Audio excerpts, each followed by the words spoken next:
Assalamualaikum. How are you, my students? Our lesson today is about sources of sound. Look at the picture carefully. These are the sounds that we can hear in the situation. The first is the bird is chirping. The teacher is talking to the students. The children are laughing. They are happy playing with the cat. The cat is meowing, and the bus is rumbling. What is a source of sound? Many things around us make sounds. Humans, animals, and non-living things make sounds.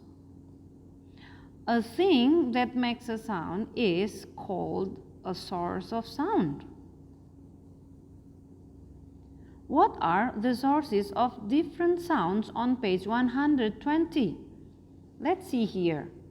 The bird is chirping and the cat is meowing. These sounds come from animal. The teacher is talking and the children are laughing. These two sounds come from human. And the last, the bus is rumbling. This sound comes from a non-living thing. Can you make sounds with your voice and different parts of your body? Let's see the picture.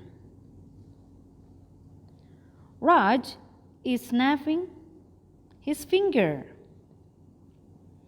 while Tom is whistling.